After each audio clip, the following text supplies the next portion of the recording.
May I come in, sir? Yes, come in.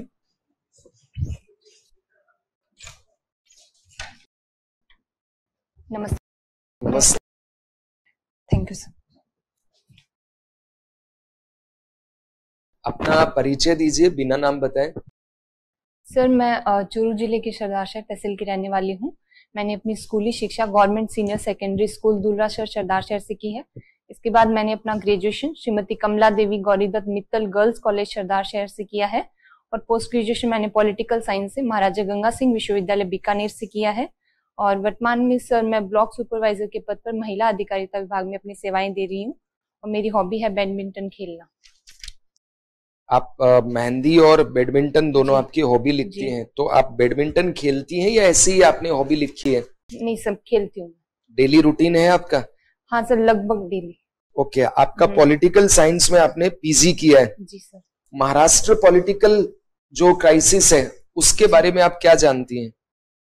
Sir, Maharashtra में अभी NCP जो party थी उसमें जो शरद पवार जी थे उनकी पार्टी थी और उनके भतीजे अजीत पवार जी जो थे उन्होंने बीजेपी और जो शिवसेना गुट था उसमें विलय कर लिया सर अपना. तो यहाँ पे क्या दल बदल कानून लागू नहीं होगा? सर, क्योंकि उनके पास अभी हालांकि ये भी जो पीठासीन अधिकारी है उनका निर्णय होगा, लेकिन सर उनके पास जो विधायक हैं उनकी संख्या अधिक है जो कि 2/3 है, तो शायद नहीं लागू होगा. किन किन परिस्थितियों में ये लागू हो सकता है? सर, पहला तो ये है कि अगर कोई एमपी या विधानसभा का सदस्य है वो स्वेच्छा से अपनी सदस्यता त्याग कर दे.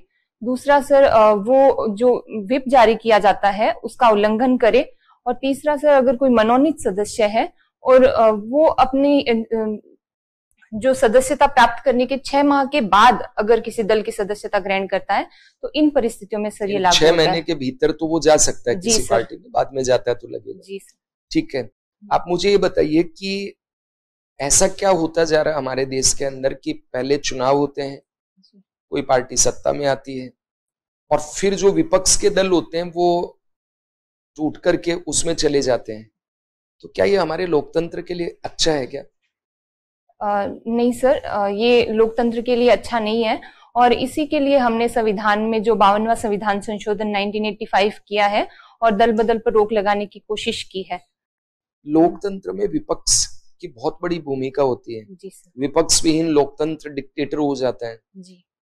तो हमारे देश का जो विपक्ष है क्या वो अपनी सही भूमिका निभा रहा है लोकतंत्र में? जी सर, मुझे लगता है कि हमारे देश का जो विपक्ष है वो सही भूमिका निभा रहा है. और सर इसमें जैसे हम देखें तो हालांकि विपक्ष में जो पार्टी है अभी वो 10% जो सीटें हैं वो इसके पास नहीं है, लेकिन फिर भी जो भूमिका उसे निभानी चाहिए उसमें वो काफी अच्छा कर रहा है सर. एक शेडो कैबिनेट शब्द सुना होगा आपने? जी सर. ब्रिटेन के अंदर होता है ऐसा, भारत में नहीं है. जी. क्या होता है वो? सर, ये जैसे कैबिनेट के समान ही एक विपक्षी जो दल होता है उसके द्वारा एक कैबिनेट बनाई जाती है जो सरकार की जो नीतियां हैं उनमें उनकी जो समालोचना करती है. जैसे अमेरिका और यहाँ पे आपने देखा होगा कि राष्ट्रपति या कोई मंत्री रिटायर्ड होते हैं. जी. उसके बाद वो कोई एनजीओ से जुड़ के या समाज में कंस्ट्रक्टिव वर्क देते हैं. जी. अपने देश के अंदर भी क्या ऐसा होना चाहिए कि कोई मुख्यमंत्री, कोई मंत्री या कोई अधिकारी, प्रशासनिक अधिकारी रिटायर्ड हो, उसके बाद में उनका इस्तेमाल किया जाए क्योंकि वो एसेट है, उन्हें बहुत नॉलेज भी होता है, तो वो सोशल डेवलपमेंट में या विकास कार्यों के अंदर लगे? सर, मुझे लगता है कि ऐसा काफी हद तक हो भी रहा है. जो प्रशासनिक अधिकारी हैं वो समाज में अपने अनुभव का लाभ दे रहे हैं, एनजीओ से भी जुड़ रहे हैं. इसके अलावा सर हम देखें तो जो हमारे राजनेता है भले वो रिटायर्ड हो रहे हैं लेकिन उनके अनुभव का लाभ भी जो युवा राजनेता है उनको भी मिल रहा है. तो इस प्रकार से वो अप्रत्यक्ष और प्रत्यक्ष रूप से अपना योगदान दे रहे हैं. क्या भारतीय राजनीतिक व्यवस्था में जो पॉलिटिशियन है उसके रिटायरमेंट की एक अपर एज भी होनी चाहिए? जैसे आईएएस अधिकारी, आरएएस अधिकारी, आपका तो रिटायरमेंट फिक्स है. जी सर. तो क्या पॉलिटिशियन का भी ऐसा रिटायरमेंट फिक्स होना चाहिए क्या? सर, मेरा मानना है कि मेरा पर्सनली ये मानना है कि होना चाहिए ताकि जो युवा जो लोग हैं जो पॉलिटिक्स में आना चाहते हैं उन्हें अधिक से अधिक मौका मिले। हालांकि ये बाध्यकारी नहीं होना चाहिए। राजनेता जो है उनके स्वयं के अंदर से ये भावना आनी चाहिए कि हमने इतने साल काम किया, अब हम जो आगे आने वाली पीढ़ी है उसको भी सर्व करने का मौका दें। ठीक है सर, आप पूछिए। तो आपके पास पॉलिटिकल साइंस ग्रेजुएशन में भी रही है और पीजी में भी रही है। जी सर। मॉर्गेंथो की जो पावर गेम की थ्योरी है, पॉलिटिक्स ऑफ पावर, जी वो बताइए जरा। सर एग्जैक्टली सर मैं रिकॉल नहीं कर पा रही हूँ। नहीं कर पा रहे हो? जी मॉर्गेंथो पढ़ा था आपने इंटरनेशनल रिलेशंस में? जी सर, जैसे मॉर्गेंथो ने एक तो ये कहा है कि जो शक्ति है वो ही सर्वोच्च है और शक्ति के लिए राजनीति में संघर्ष होता है। इसके अलावा मॉर्गेंथो की एक जो थ्योरी थी वो शक्ति पृथक्करण का सिद्धांत भी उन्होंने दिया था। शक्ति पृथक्करण का सिद्धांत तो इसमें नहीं होता, एग्जीक्यूटिव, लेजिस्लेचर और जुडिशरी का जो अपने पार्लियामेंट्री सिस्टम में होता है या गवर्नमेंटल सिस्टम में होता है, चाहे यूके हो, चाहे यूएसए हो, चाहे इंडिया हो, उनमें सब में चलता ही है। जी। अच्छा, अमेरिका की कांग्रेस क्या है, पढ़ा है उसके बारे में? कंपोजिशन कैसा है? सर पढ़ा है। हाँ सर, अभी जैसे अमेरिका में दो सदन होते हैं। निम्न सदन जो है उसका नाम कांग्रेस है और जो उच्च सदन है वो सीनेट के नाम से जानी जाती है। वो उसका नाम सीनेट। सीनेट ऊपर वाले का? सर सीनेट उच्च सदन और निम्न सदन जो है वो प्रतिनिधि सभा, हाउस ऑफ रिप्रेजेंटेटिव्स। जी। अभी प्रेसिडेंट कौन है अमेरिका के? Sir Joe Biden. वो किस पार्टी के हैं? सर रिपब्लिकन पार्टी के। अच्छा। और फ्रांस में अभी जो क्राइसिस हो रहा है वो किस बारे में है? सर फ्रांस में अभी एक जो अल्जीरियाई मूल के एक युवक थे नाहिल, उनकी अधिक स्पीड में गाड़ी चलाने की वजह से, हालांकि पुलिस ने उनको रोका था, तो इस वजह से पुलिस ने वहां पे उनपे शूट कर दिया था और इस वजह से जो अन्य मूल के जो लोग हैं उनके द्वारा इस चीज का विरोध किया जा रहा है और इसे ब्लैक लाइव्स मैटर के नाम से भी जोड़ा जा रहा है। Sir black lives matter?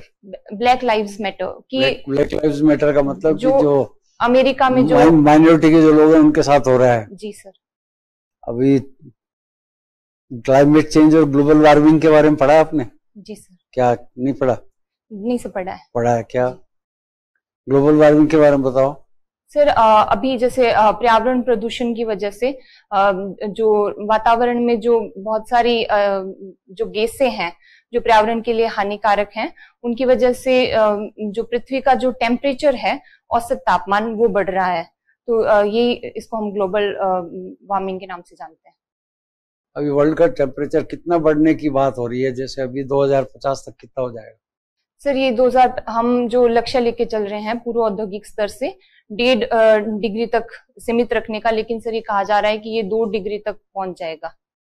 Modi ji ने जो ग्लोबल ये सोलर लाइन्स बनाने की बात की है वो क्या है?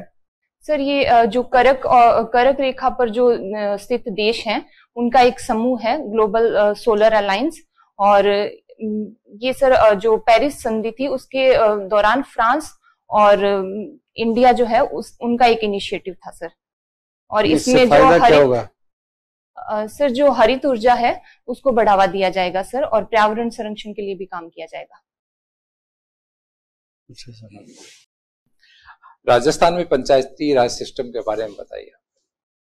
सर राजस्थान में 2 अक्टूबर 1959 को नागौर के बगदरी गांव से सबसे पहले जो है वो पंचायती राज जो व्यवस्था है वो लागू की गई थी। अभी सर राजस्थान में त्रिस्तरीय पंचायती राज व्यवस्था है, जिसमें सर ग्राम स्तर पे, ब्लॉक स्तर पे और जिला स्तर पे हम ये व्यवस्था देख सकते हैं। पंचायती राज में महिलाओं को कितना % आरक्षण है? सर पंचायती राज में राजस्थान में महिलाओं को 50% आरक्षण है। 50% आरक्षण है। ज्यादातर जगह पे ये देखा गया है जहां महिला सरपंच चुनी गई है तो वहां महिला खुद काम नहीं कर, सरपंच पति है वो काम कर रहे हैं। एसडीएम आपको बना दिया जाता है तो महिला है वो ज्यादा सशक्त हो, महिला है जो काम करे सरपंच का, इसके लिए आप कैसे प्रयास करेंगे? जी सर मेरी ब्लॉक में जिन भी ग्राम पंचायत में जो महिला कार्यरत होंगी एज ए सरपंच, तो सर उनकी मैं एक कार्यशाला का आयोजन करूंगी, क्योंकि कई बार ये देखने में आता है कि महिलाओं को कार्य की उतनी समझ नहीं होती है, तो उन्हें उनके लिए विशेष कार्यशाला का आयोजन किया जा सकता है ताकि उनसे रिलेटेड जो काम है उन्हें उनको वो समझें और उन्हें वो आगे बढ़ के करें। इसके अलावा सर, अगर एसडीएम के द्वारा बुलाई गई मीटिंग में अगर कोई सरपंच पति या ऐसे कोई लोग आते हैं तो उनको पूरी तरीके से रेस्ट्रिक्ट किया जाना चाहिए। इस प्रकार से सर हम इसको बढ़ा सकते हैं। नीति आयोग की स्थापना की गई। जी सर। प्लानिंग कमीशन पहले से ही काम कर रहा था। प्लानिंग कमीशन में ऐसी कौन सी खामियां रह गई थी कि नीति आयोग की स्थापना करनी पड़ी? जी सर, नीति आयोग जो है वो ज्यादा सहयोगी संघवाद की जो अवधारणा है उस पे आधारित है, और ये जो है वो बॉटम टू टॉप अप्रोच के आधार पे कार्य करता है। तो राज्यों को विकास की जो प्रक्रिया में सहभागी बनाने के लिए नीति आयोग की स्थापना की गई थी। एक आजकल बहुत ज्यादा चर्चा में है यूनिफॉर्म सिविल कोड। जी सर। किस रूप में देखते हैं आप इसको? सर, मैं मानती हूं कि संविधान का जो आर्टिकल है 44, इसमें हमने यूनिफॉर्म सिविल कोड लाने के लिए एक निर्देश जो है वो राज्य को दिया है, और सर हमें इसे चरणबद्ध रूप से लागू करना चाहिए राज्य को। क्या क्या प्रॉब्लम्स क्या आ रही हैं इसको? सर, प्रॉब्लम्स ये है कि भारत एक बहुसांस्कृतिक और विविधता वाला देश है, तो बहुत सारे धर्म जो हैं उनको आशंकाएं हैं कि बहुसंख्यक जो धर्म है उनकी जो रीति रिवाज है वो हम पे थोप दी जाएंगी। तो सर इसमें हमें उनकी जो आशंकाएं हैं उनको दूर करना चाहिए और एक मंच पे उन्हें लाकर विचार विमर्श इस मुद्दे पे किया जाना चाहिए। एक और मुद्दा है वो सुप्रीम कोर्ट में भी है और चल रहा है कि सेम सेक्स मैरिज। जी सर। इसके बारे में क्या आपकी क्या विचार है?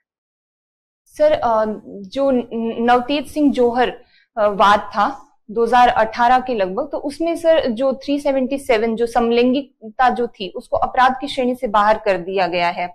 तो सर इस प्रकार से हमने समलैंगिक जो जोड़े हैं उनको कुछ प्रकार से संरक्षण देने का प्रयास किया है। इसके अलावा सर सरकार ने अभी एक कैबिनेट सचिव की अध्यक्षता में भी एक कमेटी का गठन किया है। तो सर ये कमेटी इस पे विचार विमर्श करेगी, और जो भी अभी ये सुप्रीम कोर्ट में विचाराधीन है तो हम देखते हैं कि क्या। आप अपने विचार बताएं कि आप जो इसको इंडियन कल्चर के परिप्रेक्ष्य में है वो किस रूप में देख रहे हैं आप इसको? सर पर्सनली मेरा मानना ये है कि ये इंडियन कल्चर जो है वो इस चीज को बहुत ज्यादा जल्दी से एक्सेप्ट नहीं करेगा, तो सर इस पे विचार विमर्श किया जाना चाहिए। एक एलन मित्तल जी सर चूरू से हैं। जी सर। उनके नाम से एक यहाँ पे इंस्टीट्यूट भी है, क्या नाम है उस इंस्टीट्यूट का? सर लक्ष्मी निवास मित्तल इंस्टीट्यूट ऑफ टेक्नोलॉजी। अच्छा, ठीक है। जी सर। हाँ पूजा जी। जी सर। Very good. आप प्रेजेंटली क्या कर रही हैं? सर मैं ब्लॉक सुपरवाइजर के पद पर महिला अधिकारिता विभाग में कार्यरत हूँ। पहले आप एजुकेशन डिपार्टमेंट में थी। जी सर। और अब आप ब्लॉक सुपरवाइजर। जी। क्या होता है रोल, ये ब्लॉक सुपरवाइजर क्या करते हैं महिला विमेन एम्पावरमेंट में? सर एक जैसे ग्राम पंचायत स्तर पे कार्यकर्ता होती है साथिन, उसका सुपरविजन करना। इसके अलावा राज्य और केंद्र सरकार की जो भी महिला अधिकारिता विभाग की जो भी योजनाएं होती हैं उनको जमीनी स्तर पे लागू करना। इसके अलावा सर समाज में जो भी महिलाओं को लेकर जो सेकेंडरी ट्रीटमेंट होता है या जो भी वर्जनाएं हैं उन पे बातचीत करना, उन पे महिलाओं को जागरूक करना, ये सब कार्य जो है वो ब्लॉक सुपरवाइजर के होते हैं। आपके नीचे कुछ लोग होते हैं काम करने के लिए? सर प्रत्येक ग्राम पंचायत स्तर पर एक साथिन नाम की कार्यकर्ता होती है। ठीक है, और उसको आप सुपरवाइज करते हैं एट ब्लॉक लेवल? जी सर। हाँ, जो पंचायत समिति का लेवल है वहां पे आप होते हैं। ठीक है, किस तरह की चीजें आपको वहां फेस करने मतलब देखना पड़ रहा है कि महिलाओं के साथ ये डिस्क्रिमिनेशन है, उसको हम इस तरह से दूर कर सकते हैं? कुछ बता पाएंगे? जी सर। सर डिस्क्रिमिनेशन की मैं बात करूं तो शुरुआती स्तर पे हम देखें तो अभी जैसे शिक्षा के स्तर पे भेदभाव होता है, बच्चों के जो ड्रॉप आउट रेट है वो ज्यादा है, और इसके अलावा सर बाल विवाह जैसी समस्या भी हम हालांकि काफी कम हो गई है इन दिनों में। इसके अलावा सर पर्दा प्रथा की जो समस्या है, घरेलू हिंसा से रिलेटेड जो समस्या है। पर्दा प्रथा को थोड़ा सा एक्सप्लेन करेंगे क्या, क्या समस्या है? सर पर्दा प्रथा जो है एक रीति रिवाज के रूप में हमारे समाज में ये जो है कुप्रथा एक प्रिविलेंट है। तो मुझे लगता है कि जो पर्दा प्रथा जो है वो किसी भी महिला का जो वस्तुकरण करती है और उसकी अभिव्यक्ति को रोकती है, तो इस प्रकार से एक महिला को समान अवसर नहीं मिल पाते इस कुप्रथा की वजह से। उसको फिर दूर करने के लिए आप लोगों ने कुछ प्रयास किया क्या घूंघट के साथ साथ? जी सर, जैसे कि महिलाओं जो भी कार्यक्रम होते हैं, महिला दिवस पे हो या अन्य कोई महिलाओं से संबंधित जो दिवस होते हैं, उन पे सर जो घूंघट हटाओ की जो शपथ है वो महिलाओं को दिलाई जाती है। इसके अलावा सर अगर जाजम बैठक जहाँ पे हम आयोजित करते हैं तो उसमें हम जो बच्चियां हैं उनकी जो सास हैं उनको सर क्योंकि जो वृद्ध महिलाएं हैं उनको समझाना मुझे लगता है ज्यादा जरूरी है। इसके अलावा जो समाज के पुरुष हैं उनको भी हितधारक हमें बनाना होगा, क्योंकि वो अगर बोलेंगे कि आपको घूंघट नहीं करना है तो काफी हद तक इसका समाधान हो सकता है। आप पॉलिटिकल साइंस के स्टूडेंट रहे? जी सर। छात्र संघों की भूमिका आज की तारीख में, छात्र संघों की आवश्यकता पहली बात क्यों जरूरी है? सर मुझे लगता है कि छात्र संघ जो है उन्होंने हमारे देश में बहुत सारे अच्छे नेता दिए हैं, इसलिए जो अगर कोई युवा है जो राजनीति में आना चाहते हैं तो उन्हें एक अच्छा मंच प्रोवाइड करने के लिए जो छात्र नेता है, जो छात्र संघ की जो राजनीति है वो इम्पोर्टेंट है। ऐसा नहीं लगता कि इनके कारण जो है शैक्षणिक कार्य खराब हो जाता है, ठप हो जाता है? न पढ़ते हैं न पढ़ने देते हैं लोग।